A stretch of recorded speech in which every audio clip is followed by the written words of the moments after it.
नमस्कार। मैं वसंत रावल ज्योतिष विद्या ज्ञान चैनल के अंदर आज मैं आपको बताने आया हूँ जन्म कुंडली के अंदर जब पंचम भाव के ऊपर नवग्रहों की अपनी अपनी दृष्टि पड़ती है तो उससे क्या फल की प्राप्ति होती है। सबसे पहले हम लोग जानेंगे पंचम भाव से क्या क्या देखा जाता है। पंचम भाव से बुद्धि, विद्या, संतान, प्रेम, प्रेमिका, रोमांस, लगाव, गत जन्म, ये सारी बातें पंचम भाव से देखी जाती है। और आपको ये भी बताना चाहूंगा कि गुरु पंचम भाव का कारक ग्रह माना गया है। और गहराई से जानते हैं, आइए। जन्म कुंडली के अंदर 4 ग्रह ऐसे हैं कि जो अपनी एक ही दृष्टि यानी कि 7वीं दृष्टि से पंचम भाव को देख पाते हैं। और वो 4 ग्रह कौन से हैं तो सुनिए। सूर्य, चंद्र, बुध और शुक्र। फिर से कहूंगा, सूर्य, चंद्र, बुध और शुक्र। अगर ये ग्रह 11वें भाव में बैठे हो तो वो अपनी 7वीं दृष्टि से पंचम भाव को देख पाते हैं। इसके अलावा आता है मंगल, जो अपनी 4थी, 7वीं और 8वीं दृष्टि से पंचम भाव को देख पाता है।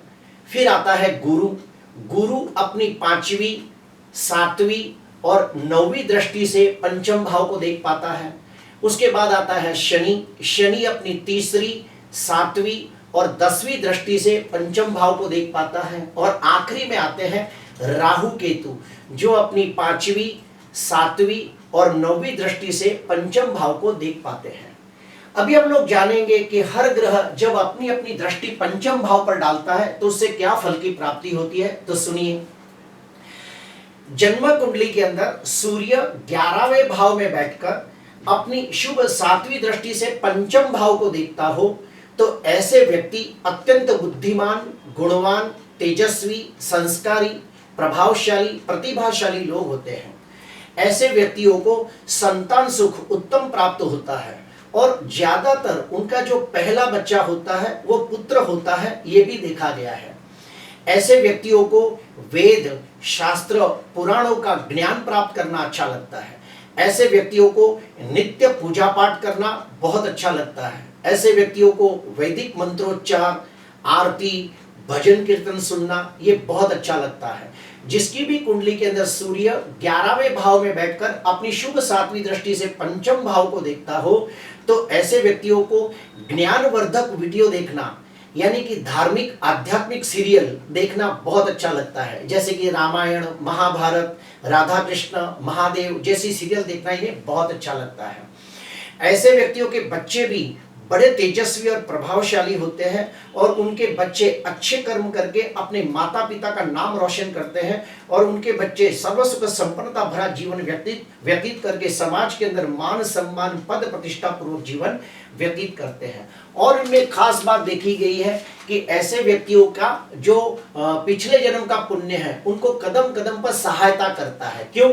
क्योंकि काल पुरुष की कुंडली के अंदर पंचम भाव के अंदर सिंह राशि आती है और सूर्य अपनी खुद की स्वराशि को जब देखता है तो पिछले जन्म का पुण्य उनको बहुत सहायता करता है। ऐसे व्यक्तियों की स्मरण शक्ति उत्तम कक्षा की होती है। ऐसे व्यक्तियों की तर्क बुद्धि भी बहुत अच्छी होती है। ऐसे व्यक्तियों को विद्या और ज्ञान प्राप्त करना बहुत अच्छा लगता है। ऐसे व्यक्ति अगर जो साइंस फैकल्टी में जाए तो बड़ी नामना कमाते हैं। ऐसे व्यक्ति के पिता भी समाज के अंदर बहुत मान सम्मान, पद प्रतिष्ठा प्राप्त करते हैं, ये भी देखा गया है। अभी हम लोग जानेंगे चंद्र के बारे में। अगर चंद्र 11वें भाव में बैठा हो और अपनी शुभ 7वीं दृष्टि से पंचम भाव को देखता हो तो ऐसे व्यक्ति के घर पे जो पहला बच्चा होता है वो ज्यादातर कन्या रत्न होता है, ये देखा गया है। ऐसे व्यक्तियों को भी उत्तम कक्षा का संतान सुख प्राप्त होता है और उनके बच्चे बड़े बुद्धिमान, गुणवान, तेजस्वी, प्रभावशाली, संस्कारी, नसीबदार होते हैं। ऐसे व्यक्तियों के जो संतान होते हैं वो बड़े होकर अपने माँ बाप के मान सम्मान में वृद्धि करते हैं और सर्व सुख संपन्नता प्राप्त करके जीवन को आनंदमय तरीके से व्यतीत करते हैं। जिसकी भी कुंडली के अंदर चंद्र 11वें भाव में बैठकर चंद्र 7वीं शुभ दृष्टि से पंचम भाव को देखता हो तो ऐसे व्यक्तियों को विद्या प्राप्त करना, ज्ञान प्राप्त करना बहुत अच्छा लगता है। ऐसे व्यक्ति स्वभाव से बहुत ही दयालु, उदार, सेवाभावी, परोपकारी, धार्मिक होते हैं। ऐसे व्यक्तियों को गीत, संगीत, मंत्रोच्चार, आरती, शंखनाद सुनना अच्छा लगता है। देवी देवताओं का अभिषेक करना अच्छा लगता है। तीर्थ यात्रा पे जाना अच्छा लगता है और पवित्र नदियों का स्नान करना, घंटनाद सुनना, देवी देवताओं की आरती करना इन्हें बड़ा अच्छा लगता है। ऐसे व्यक्तियों को भी पिछले जन्म का पुण्य कदम कदम पर उनकी सहायता करता है। ऐसे व्यक्ति के बच्चे बहुत ही तेजस्वी होते हैं और ऐसे व्यक्ति अपने बच्चे को बेइंतहा प्रेम करते हैं और उनके लिए अपना पूरा जीवन समर्पित कर देते हैं। जिसकी भी कुंडली के अंदर चंद्र 11वें भाव में बैठकर अपनी शुभ 7वीं दृष्टि से पंचम भाव को देखता हो तो ऐसे व्यक्ति स्वभाव से बहुत ही इमोशनल, सेंसिटिव, भावनात्मक और संवेदनशील होते हैं। ऐसे व्यक्तियों के भी जीवन में एक से ज्यादा बार प्रेम होता है, या फिर ये कह सकते हैं कि इनके जीवन के अंदर हर 5-10 साल के बाद कोई स्त्री के साथ या कोई पुरुष के साथ उनका प्रेम संबंध होता है और वो संबंध के अंदर उन्हें मानसिक शांति और सुख प्राप्त होता है, ये भी देखा गया है। और ऐसे व्यक्ति अपने रिश्तों को पूरी ईमानदारी, वफादारी, निष्ठा से निभाने वाले लोग होते हैं। अभी हम लोग जानेंगे मंगल के बारे में। अगर कुंडली के अंदर मंगल अपनी चौथी, 7वीं और 8वीं शुभ दृष्टि से पंचम भाव को देखता हो, ध्यान से सुनना, मंगल अपनी चौथी, 7वीं और 8वीं शुभ दृष्टि से पंचम भाव को देखता हो तो ऐसे व्यक्तियों को इंजीनियरिंग की पढ़ाई करने से लाभ होता है। ऐसे व्यक्तियों को साहसिक क्षेत्रों में जाने से बहुत लाभ होता है, जैसे कि पुलिस खाता, military, army, navy, CRPF, BSF, detective agent, रो एजेंट, स्पोर्ट्स जैसे कार्य क्षेत्र में उन्हें रुचि भी होती है और उन क्षेत्रों में जाने से उन्हें सफलता भी प्राप्त होती है। अगर पंचमेश यानी कि 5वें भाव का स्वामी अगर 6वें, 8वें, 12वें भाव में पीड़ित होता हो और मंगल की दृष्टि अगर जो 5वें भाव पर पड़ती हो तो ऐसे व्यक्ति के जो संतान होते हैं वो बड़े जिद्दी, हठी, गुस्से वाले, चिड़चिड़े स्वभाव के होते हैं और उनकी पढ़ाई में भी बहुत सारी रुकावटें आती है। जिसकी भी कुंडली के अंदर पंचमेश पीड़ित हो और उसके ऊपर मंगल की दृष्टि पड़ती हो तो ऐसे व्यक्ति को एक बार पेट का ऑपरेशन भी आ सकता है और अगर स्त्री हो तो उसे डिलीवरी के वक्त सिजेरियन ऑपरेशन होने का भी योग बनता है। ऐसे व्यक्ति के स्वभाव के वजह से उन्हें प्रेम के अंदर सफलता नहीं मिलती और उनकी प्रेमिका या उनका प्रेमी उन्हें छोड़ के चला जाता है। जिसकी भी कुंडली के अंदर पंचमाधिपति पीड़ित होता हो और उसके ऊपर मंगल की चौथी, 7वीं या 8वीं दृष्टि पड़ती हो तो ऐसे व्यक्तियों को एसिडिटी का प्रॉब्लम होते भी देखा गया है। और ऐसे व्यक्ति जब एक बार प्रेम में निष्फलता हासिल करते हैं तो फिर वो कभी दोबारा किसी से प्रेम नहीं कर पाते। अभी हम लोग जानेंगे बुध के बारे में। तो बुध की भी एक ही दृष्टि होती है, 7वीं दृष्टि। तो सुनिए, बुध अगर 11वें भाव में बैठकर अपनी शुभ 7वीं दृष्टि से पंचम भाव को देखता हो तो ऐसे व्यक्ति बड़े बुद्धिमान, गुणवान, तेजस्वी, स्वभाव से विनम्र, विनयी, विवेकी, उतने ही दिमाग से चालाक, चतुर, होशियार, तेजस्वी और प्रभावशाली होते हैं। बोलने में बड़े निपुण होते हैं, एक अच्छे सेल्समैन होते हैं, गणितज्ञ भी होते हैं। ऐसे व्यक्तियों को भी विद्या और ज्ञान प्राप्त करना बहुत अच्छा लगता है। ऐसे व्यक्तियों की तर्क शक्ति और स्मरण शक्ति उत्तम कक्षा की होती है। जिसकी भी कुंडली के अंदर बुध 11वें भाव में बैठकर अपनी शुभ 7वीं दृष्टि से पंचम भाव को देखता हो तो ऐसे व्यक्तियों को वेद, शास्त्र, पुराणों का ज्ञान प्राप्त करना बहुत अच्छा लगता है। ऐसे व्यक्ति धार्मिक, आध्यात्मिक सीरियल देखते हैं, धार्मिक आध्यात्मिक किताबें पढ़ते हैं क्योंकि उन्हें बहुत अच्छा लगता है। ऐसे व्यक्तियों को भी पूजा पाठ करना, होम हवन करना, वैदिक मंत्रोच्चार सुनना, आरती, शंखनाद सुनना उन्हें अच्छा लगता है। जिसकी भी कुंडली के अंदर बुध 11वें भाव में बैठकर अपनी शुभ 7वीं दृष्टि से पंचम भाव को देखता हो तो ऐसे व्यक्तियों को ज्योतिष शास्त्र, वास्तु शास्त्र, रत्न शास्त्र जैसे गुण शास्त्र सीखना अच्छा लगता है। क्यों? क्योंकि जो बुध ग्रह है ना वो ज्योतिष का ही कारक है। जिसकी भी कुंडली के अंदर बुध सातवीं दृष्टि से पंचम भाव को देखता हो तो उन्हें संतान का सुख उत्तम प्राप्त होता है और उनके बच्चे भी पढ़ाई में बहुत होशियार होते हैं। ऐसे व्यक्तियों का अपने जीवन में एक से ज्यादा बार प्रेम संबंध होता है। अगर कुंडली के अंदर पंचमाधिपति और शुक्र ये दोनों ग्रह छठवें, आठवें, 12वें भाव में हो, नीच के हो या पीड़ित हो, तो ऐसे व्यक्तियों को बार बार प्रेम में निष्फलता प्राप्त होती है या फिर प्रेम में विश्वासघात होता है। और ठीक उसके अपोजिट, अगर कुंडली के अंदर बुध स्वगृही, मित्र क्षेत्री, उच्च का होकर अपनी शुभ सातवीं दृष्टि से पंचम भाव को देखता हो तो ऐसे व्यक्ति एक सफल व्यापारी बनते हैं और व्यापार के अंदर खूब धन कमाते हैं। ऐसे व्यक्तियों की स्मरण शक्ति बड़ी तेज होती है और इन्हें भी अपने पिछले जन्म का पुण्य कदम कदम पर सहायता करता है और उनके हर काम आसानी से हो जाते हैं। उनके बच्चे भी अत्यंत बुद्धिमान होते हैं और बड़े होके माँ बाप का नाम रोशन करते हैं। अभी हम लोग जानेंगे गुरु के बारे में। तो पहले मैं आपको बता दूं कि गुरु 5वें भाव का कारक ग्रह है। दूसरा, गुरु नैसर्गिक दृष्टि से सबसे ज्यादा शुभ ग्रह माना गया है और गुरु की दृष्टि को भी सबसे ज्यादा शुभ माना गया है। तो सुनिए, जिनकी भी कुंडली के अंदर गुरु अपनी 5वीं, 7वीं और 9वीं दृष्टि से पंचम भाव को देखता हो तो ऐसे व्यक्तियों को उत्तम कक्षा का संतान सुख प्राप्त होता है और ज्यादातर उनकी जो पहली संतान होती है वो पुत्र होती है, यानी कि लड़का होता है। ऐसे व्यक्ति के बच्चे बड़े बुद्धिमान, गुणवान, संस्कारी, तेजस्वी, प्रभावशाली, धार्मिक, आध्यात्मिक होते हैं। धर्म में श्रद्धा रखने वाले, ईश्वर के प्रति अटूट श्रद्धा और लगाव रखने वाले, दयालु, उदार, सेवाभावी स्वभाव के लोग होते हैं। और आप सबको पता है कि जो पंचम भाव है ये बुद्धि का भाव है और अगर पंचमाधिपति की स्थिति शुभ हो, यानी कि पंचमेश बलवान होकर बैठा हो और गुरु की 5वीं, 7वीं, 9वीं दृष्टि पंचम भाव पर पड़ती हो तो ऐसे व्यक्ति शुद्ध, निर्मल, पवित्र, निश्चल बुद्धि वाले लोग होते हैं। स्वभाव से दयालु, उदार, सेवाभावी होते हैं और ऐसे व्यक्तियों को पूजा पाठ करना, होम हवन करना, दान पुण्य करना, यात्रा, तीर्थ यात्रा करना बहुत अच्छा लगता है। इनमें खास बात देखी गई है कि ऐसे व्यक्तियों को अनेक प्रकार का ज्ञान प्राप्त करना अच्छा लगता है। नई नई चीजों का ज्ञान प्राप्त करना अच्छा लगता है। अलग अलग विषयों के ऊपर ज्ञान प्राप्त करना अच्छा लगता है। अगर कुंडली के अंदर पंचमाधिपति बलवान हो और गुरु की 5वीं, 7वीं या 9वीं दृष्टि पंचम भाव पर पड़ती हो तो ऐसे व्यक्ति के बच्चे समाज के अंदर मान, सम्मान, पद प्रतिष्ठा के अधिकारी बनते हैं और बच्चों के जन्मने के बाद उनके भाग्य में भी वृद्धि होती है। ऐसे व्यक्ति बड़े विद्वान, ज्ञानी, धार्मिक, आध्यात्मिक विचारों वाले लोग होते हैं और इन्हें भी विद्या ज्ञान प्राप्त करना अच्छा लगता है।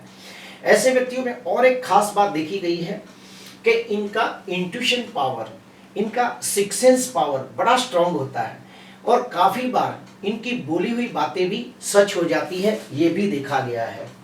अभी हम लोग जानेंगे शुक्र के बारे में। तो सुनिए, जो शुक्र ग्रह है उसकी सिर्फ एक ही दृष्टि होती है, वो है 7वीं दृष्टि। अगर जन्म कुंडली के अंदर शुक्र 11वें भाव में बैठा हो और अपनी शुभ 7वीं दृष्टि से पंचम भाव को देखता हो तो ऐसे व्यक्ति के घर पे जो पहला बच्चा होता है ज्यादातर वो कन्या रत्न यानी कि लड़की होती है और वो लड़की के जन्मने के बाद धन धान्य की वृद्धि होती है, व्यक्ति को मान सम्मान में वृद्धि होती है, व्यक्ति की पद प्रतिष्ठा में वृद्धि होती है, क्योंकि वो जो लड़की होती है वो बड़ी नसीबदार होती है। ऐसे व्यक्तियों का एक से अधिक व्यक्तियों के साथ प्रेम संबंध होता है या फिर मैं ये कह सकता हूँ कि बार बार प्रेम संबंध के योग बनते हैं। और शुक्र की दृष्टि पंचम भाव पर होने की वजह से ऐसे व्यक्ति बड़े इमोशनल, सेंसिटिव, भावनात्मक होते हैं। क्यों? क्योंकि जो 5वां भाव है वो प्रेम, प्रेमिका, रोमांस का है और शुक्र है वो भी तो प्रेम, प्रेमिका और रोमांस का है। तो जब शुक्र 11वें भाव में बैठकर अपनी शुभ 5वीं दृष्टि से पंचम भाव को देखता हो तो ऐसे व्यक्ति बड़े इमोशनल, सेंसिटिव, भावनात्मक होते हैं और उनके जीवन में एक से ज्यादा लोगों के साथ उनके प्रेम होते हैं और ये लोग भी अपने रिश्तों को पूरी ईमानदारी, वफादारी, निष्ठा से निभाने वाले लोग होते हैं। आपको मैं ये भी बता दूं कि जो शुक्र ग्रह होता है वो भी बहुत धार्मिक होता है। क्यों? क्योंकि वो राक्षसों के गुरु है। शुक्र यानी शुक्राचार्य, जो राक्षसों के गुरु है। जब शुक्र की दृष्टि यहाँ पर पड़ती है तो वो लोगों को भी पूजा पाठ करना, होम हवन करना, दान पुण्य करना, यात्रा तीर्थ यात्रा करना, ये सब बड़ा अच्छा लगता है। और अगर ऐसे व्यक्ति चाहे तो मंत्रोच्चार सीखे तो उनके मंत्रों में बड़ी स्पष्टता होती है, शुद्धता होती है, ये भी देखा गया है। जिनकी भी कुंडली के अंदर शुक्र 11वें भाव में बैठकर अपनी 7वीं शुभ दृष्टि से पंचम भाव को देखता हो तो ऐसे व्यक्तियों को भी विद्या और ज्ञान प्राप्त करना बड़ा अच्छा लगता है। इन लोगों के पास गुण शास्त्र सीखने की इच्छा बड़ी प्रबल होती है, इसलिए ऐसे व्यक्ति चाहे तो एक अच्छे ज्योतिषकार, वास्तुशास्त्र, रत्न शास्त्री बन सकते हैं। इनका भी intuition power, six sense power बड़ा स्ट्रांग होता है। पिछले जन्म का पुण्य इनको कदम कदम पर सहायता करता है। और आखिरी बात, जिसकी भी कुंडली के अंदर शुक्र 11वें भाव में बैठकर पंचम भाव में बैठता हो तो उन्हें घूमना फिरना, खाना पीना, सजना संवरना और कुदरती सौंदर्य के प्रति बड़ा लगाव होता है। क्यों? क्योंकि जो शुक्र है ये घूमने फिरने का कारक है और 5वां भाव है प्रेम और लगाव का। अभी आते हैं शनि के ऊपर। अगर शनि अपनी 3री, 7वीं और 10वीं दृष्टि से पंचम भाव को देखता है तो बिल्कुल अच्छा नहीं मानते। क्यों? क्योंकि शनि की दृष्टि को शुभ नहीं मानते। जिसकी भी कुंडली के अंदर पंचम भाव के ऊपर शनि की दृष्टि पड़ती हो तो ऐसे व्यक्ति को विद्या प्राप्ति के अंदर 1 या 2 बार विघ्न आते हैं। ऐसे व्यक्ति को संतान प्राप्ति में भी देरी होती है। ऐसे व्यक्ति को प्रेम के अंदर भी सफलता प्राप्त नहीं होती और उनकी प्रेमिका या प्रेमी उन्हें बार बार छोड़ के चले जाते हैं। ऐसा जीवन में कम से कम 3 से 4 बार होता है। ऐसे व्यक्ति भी बहुत बुद्धिमान होने के बावजूद, बहुत होशियार, तेजस्वी होने के बावजूद उन्हें वो मान सम्मान, पद प्रतिष्ठा की प्राप्ति नहीं होती जिसके वो अधिकारी होते हैं। इनमें और एक खास बात देखी गई कि ये लोग बड़े श्रद्धालु, धार्मिक, आध्यात्मिक होते हैं, लेकिन अपने धर्म के लिए वो लोग समय निकाल नहीं पाते। काफी बार तर्क वितर्क भी करते देखे गए हैं। ऐसे व्यक्तियों में और एक खास बात मैंने देखी है कि बुढ़ापे में ये लोग अकेले रह जाते हैं, उनके बच्चे तक उनको छोड़कर दूर चले जाते हैं। ये उनमें खास बात देखी गई है।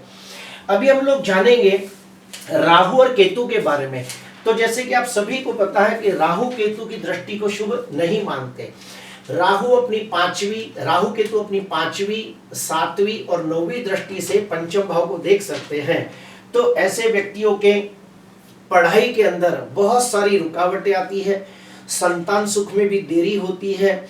ऐसे व्यक्तियों को प्रेम के अंदर भी बार बार निराशा प्राप्त होती है, या फिर ऐसे व्यक्ति जिसे प्रेम करते हैं वो लोग उनके साथ विश्वासघात करते हैं, या फिर ये लोग उनके साथ विश्वासघात करते हैं। जिसकी भी कुंडली में राहु केतु की दृष्टि पंचम भाव पर पड़ती हो तो उन लोगों को हमेशा पेट के अंदर कोई ना कोई समस्या देखी गई है, जैसे कि एसिडिटी, गैस ट्रबल, कब्जियत, कॉन्स्टिपेशन, पेट फूट जाना, ऐसी पेट की तकलीफें देखी गई है। लेकिन हाँ, राहु केतु की दृष्टि पंचम भाव पर हो तो उन्हें गुण शास्त्रों के प्रति रुचि देखी गई है, जैसे कि ज्योतिष शास्त्र, वास्तुशास्त्र, रत्न शास्त्र, यह सब सीखना उन्हें अच्छा लगता है। अगर राहु केतु की 5वीं, 7वीं या 9वीं दृष्टि पंचम भाव पर पड़ती हो तो ये भी देखा गया है कि उनकी पढ़ाई के अंदर रुकावटें आती है और फिर उनका पढ़ाई पे से मन उड़ जाता है और वो पढ़ाई छोड़ के पिता के व्यापार की तरफ चले जाते हैं, ये भी देखा गया है।